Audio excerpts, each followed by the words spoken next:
बिस्मिल्लाहिर्रहमानिर्रहीम। अस्सलाम वालेकुम नाज़रीन, मैं हूँ मोगीस अली। एक नई वीडियो के साथ आपकी खिदमत में हाज़िर हुआ हूँ। उस्मान बुज़दार साहब के ऊपर अभी तनकीद सोशल मीडिया पर जारी ही थी कि एक और उनके ऊपर मुसीबत आन खड़ी हुई है। आपने देखा होगा कि एक यूनिवर्सिटी का नाम उन्होंने अपने वालिद साहब के नाम पर रखा, तो सोशल मीडिया पर जो बाशऊर लोग हैं उन्होंने तनकीद का निशाना बनाया और कहा कि इस नाम को चेंज होना चाहिए। उस्मान बुज़दार को अपने वालिद के नाम पर नहीं रखनी चाहिए, तो यूनिवर्सिटी किसी और नाम से रख लेते तो बेहतर होता। और मैं भी इस चीज़ की तायद करूँगा कि उस्मान बुज़दार साहब को ये यूनिवर्सिटी जो थी वो अपने वालिद साहब के नाम पर नहीं रखनी चाहिए थी, बल्कि किसी और ऐसी शख्सियत के नाम रख देते कि जिस पे किसी को एतराज़ ना होता। लेकिन बहरहाल उस्मान बुज़दार साहब ने यह फ़ैसला कर लिया है और सोशल मीडिया पर अभी भी तनकीद का सिलसिला जारी है।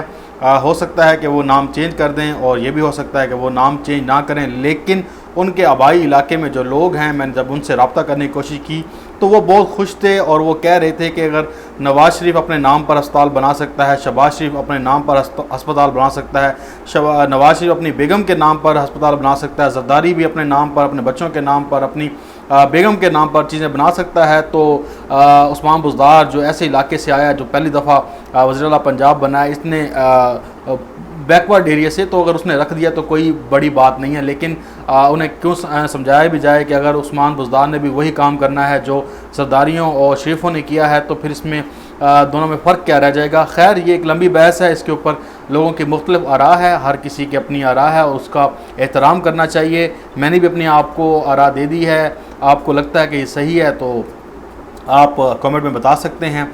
उसके बाद आज एक बड़ी ख़बर है, वो ये है कि सरदार अयूब बुज़दार जो हैं वो उस्मान बुज़दार के भाई हैं। उन्होंने मुल्तान में एक प्रेस कॉन्फ्रेंस की है एक डीपीओ के ख़िलाफ़, और वो डीपीओ जो हैं वो साहिवाल के डीपीओ हैं अमीर तैमूर साहब।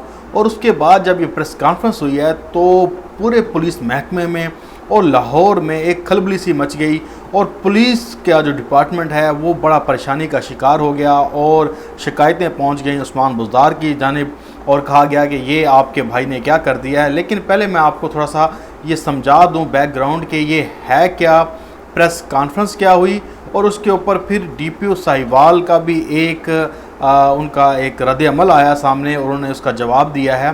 ये तमाम बातें आपके सामने रखता हूँ। आप अगर शुरू करें तो वो उस्मान अयूब बुज़दार से चलते हैं कि उन्होंने मुल्तान प्रेस क्लब में एक प्रेस कॉन्फ्रेंस की और उन्होंने डीपीओ साहिवाल अमीर तैमूर हैं उनके ऊपर जो इल्ज़ामात लगाए हैं वो भी बड़े मज़ाहिका ख़ेज़ हैं और मुझे तो उसकी समझ नहीं आई, लेकिन किसी जगह पे समझ भी आई। आपको मैं बताता हूँ कि इल्ज़ामात क्या थे। उन्होंने कहा कि जो अमीर तैमूर हैं वो मेरे फूफा हैं, मेरे रिश्तेदार हैं मतलब है, और वो करप्शन में मुलव्वस हैं और वो करप्शन कर रहे हैं। उन्होंने कहा कि वो जो अमीर तैमूर साहब हैं ये कहते हैं कि जो आईजी हैं ये इनके कहने पर लगा है और जो मुख्तलिफ डिपार्टमेंट में पुलिस की जो डीपीओ आरपीओ बदलते हैं वो भी पोस्टिंग यही कराते हैं और ये जिसका चाहें तबादला करा दें, जिसका चाहें तबादला ना करें। तो पुलिस का महकमा इनके हाथ में है क्योंकि ये उस्मान बुज़दार के करीब हैं, हमारे रिश्तेदार हैं और ये फने खाने झाड़ते हैं। ये कहना था अयूब बुज़दार का। उसके बाद उन्होंने कहा कि डीजी खान और भावलपुर में उन्होंने करप्शन की और अरबों रुपए की जायदादें बनाई। जो उन्होंने एक रेलवे रोड डेरा गाजी खान पर एक प्लाजे का जिक्र किया कि 1 अरब से ज़ायद का ये प्लाजा है, ये अमीर तैमूर साहब ने बनाया हुआ है, इसके ऊपर तहकीकात होनी चाहिए। लेकिन ये देखना है कि जो उन्होंने ये जो इल्ज़ामात लगाए हैं इसमें ये नहीं बताया कि करप्शन कब की गई है, उस्मान बुज़दार के दौर में की गई है या पहले की थी या बाद में की है या कितने अरसे पहले ये प्लाजा बना था, कोई डिटेल नहीं है। छोटा सा कागज़ था प्रेस रिलीज़ का, वो भी मेरे पास मौजूद है, वो उन्होंने भी जारी किया था, साथ में उन्होंने वो पढ़ा था, बाकी कुछ नहीं किया, सिर्फ वो पढ़ते रह गए सवाल और बाकी सवालात के जवाब भी देते रहे।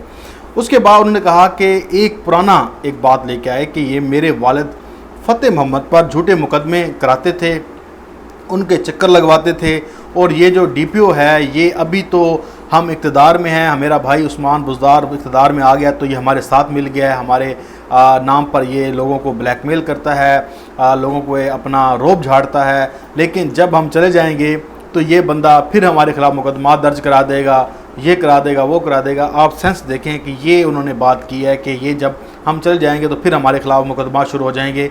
ये डीपीओ लेवल पे बात कर रहे हैं, ये कोई आरपीओ कोई आप यूँ समझ लें कि किसी आईजी या डीएसपी एसपी के लेवल के रैंक के कोई बंदा नहीं है, ना ही लाहौर का कोई बड़ा बंदा है, ना ही कोई पुलिस का बड़ा अहम बंदा है। ये सिर्फ एक डीपीओ है जो साहिवाल में तैनात है, उसके बारे में कह रहे हैं कि ये कुछ कर सकता है। उसके बाद उन्होंने कहा कि ये हमारे ख़ानदान को बदनाम कर रहा है और इसके ख़िलाफ़ कार्रवाई की जाए और ये हमारे ख़िलाफ़ भी आने वाले दिनों में इस्तेमाल होगा। उसके बाद ये सारी प्रेस कॉन्फ्रेंस होगी, ये इल्ज़ामात लगा दिए। अब थोड़ा चलते हैं डीपीओ साहब ने क्या कहा। डीपीओ साहब ने बड़ी अहम बात की। डीपीओ साहब ने कहा, क्योंकि ये शायद मैं बताना भूल गया पहले, कि अयूब बुज़दार के बारे में एक जो वज़ीर है हाउस है, वज़ीर हाउस है, डायरेक्टिव है, उन्होंने एक यूँ समझ लें हदायतनामा जारी किया हुआ है कि उनके भाई किसी भी महकमे में जाएं, वो सरकारी तौर पर या गैर सरकारी तौर पर हो, महकमा कोई भी हो, और वहाँ पर गैर कानूनी काम कराने के लिए जाएं तो वो काम ना किया जाए। ये तो एक हदायतनामा जारी हो चुका है और ये उस्मान बुज़दार साहब ने जारी किया है। इसी का जिक्र डीपीओ साहिवाल ने किया कि ये जारी हो चुका है, ये हमारे पास मौजूद है। तो ये हमारे पास आ रहे थे काम कराने के लिए, 2 दिन से चक्कर लगा रहे थे और वो था काम गैर कानूनी, और उस गैर कानूनी काम में मैंने मदद नहीं की। जिसके बाद ये इन्होंने मुझे धमके शमके भी लगाई और आग बगौला हो गया, कहा कि मैं ये कर दूंगा वो कर दूंगा। और अब उन्होंने जाके प्रेस कॉन्फ्रेंस कर दी और उसके बाद उन्होंने कहा कि ये उनका मसला था कि मैं उनका काम नहीं कर रहा था, और वो फिर चले गए हैं प्रेस कॉन्फ्रेंस करने, इसलिए कि मैंने उनका काम नहीं किया। उन्होंने कहा कि ये मामला जो है ये वज़ीर आला के नोटिस में है और ये जो तमाम इल्ज़ामात हैं ये बेबुनियाद हैं, ये सिर्फ इल्ज़ामात तक की हद तक है, बाकी इसमें सच्चाई कोई नहीं है। लेकिन अब आ जाते हैं मामला कहाँ तक पहुँच गया है। ये मामला जैसे ही पहुँचा तो बहुत से लोगों ने इस खबर को उठाकर लगाना भी शुरू कर दिया है और वज़ीर आला के ख़िलाफ़ एक कैंपेन भी चलाना शुरू कर दी है। लेकिन यहाँ पर देखा जाए तो पुलिस अफसरान जो हैं वो बड़े परेशान हो गए हैं।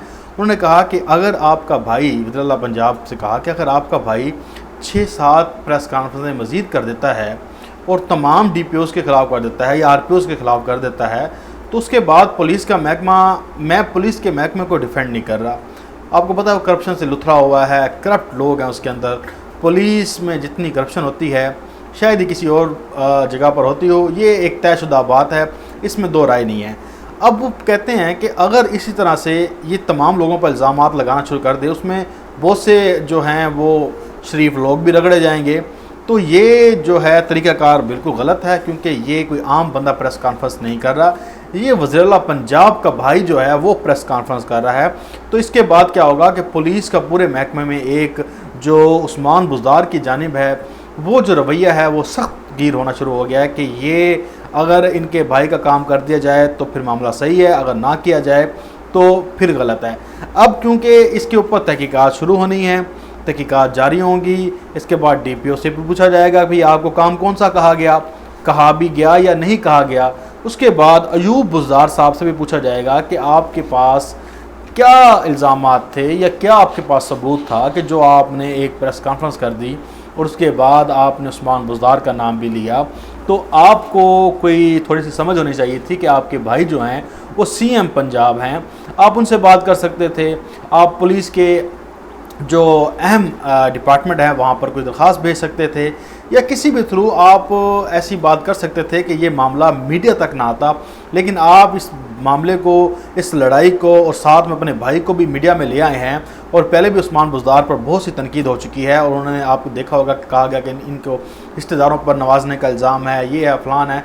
तो उसके बाद तो अब ये जो मामला है ये तो सतरंगी बन गया, दो रंगी भी नहीं बना। उसके बाद ये है कि पुलिस वाले जो हैं, पुलिस का महकमा वो शदीद परेशानी का शिकार है और वहाँ पर ये तासुर दिया जा रहा है कि अगर इसी तरह से उस्मान बुज़दार के 3-4 लोगों ने और हमारे खिलाफ एक डीपीओ के खिलाफ, आरपीओ के खिलाफ प्रेस कॉन्फ्रेंस शुरू कर दी तो हमारा क्या बनेगा। और इल्ज़ामात ही लगाने हैं तो फिर इल्ज़ामात के बाद ये है कि कुछ भी नहीं बचेगा, बल्कि वो जो हैं वो एक जो होती है खींचातानी वो उस्मान बुज़दार साहब के साथ चल चुकी है। लेकिन अभी जो मुझे ज़राए कह रहे हैं कि उस्मान बुज़दार साहब तक ये बात पहुंच चुकी है, उन्हें पता है कि उनके भाई ने प्रेस कॉन्फ्रेंस कर दी है और उसके ऊपर तहकीकात भी शुरू हो गई हैं। दोनों तरफ से वर्जन लिया जाएगा और उम्मीद है कि कोई अच्छा बेहतरी हल निकलेगा। लेकिन ये जो इल्ज़ामात उस्मान बुज़दार के भाई ने लगाए हैं ये एक आम रूटीन के इल्ज़ामात हैं। ये हमने देखा है कि अक्सर औक़ात ये सियासतदान भी लगाते रहते हैं, जो जिनका काम ना हो रहा हो वो भी इस तरह के इल्ज़ाम लगाते हैं। या फिर आपको मैं एक करूँ कि किसी कोई माई जाती है किसी महकमे में, वहाँ पे काम ना हो रहा तो वो फिर अपने कपड़े फाड़ के कहती है कि जी मेरी तो इज़्ज़त लुट ली गई और मेरा कुछ करो नहीं तो मैं मर जाऊँगी, और ये सारा सिलसिला है। लेकिन उस्मान बुज़दार साहब को ये सोचना चाहिए कि उनके भाई ने ये क्या किया है, उनके भाई को भी सोचना चाहिए कि उन्होंने अपने भाई के लिए कितनी बड़ी मुश्किलात खड़ी कर दी हैं, क्योंकि पहले भी बड़े तनकीद जारी है और इसके बाद तो तनकीद का और मौका मिल जाएगा। मुझे दें इजाज़त, इंशाअल्लाह ताला आपसे फिर एक नई वीडियो में मुलाकात होगी। अल्लाह हाफ़िज़। पाकिस्तान जिंदाबाद।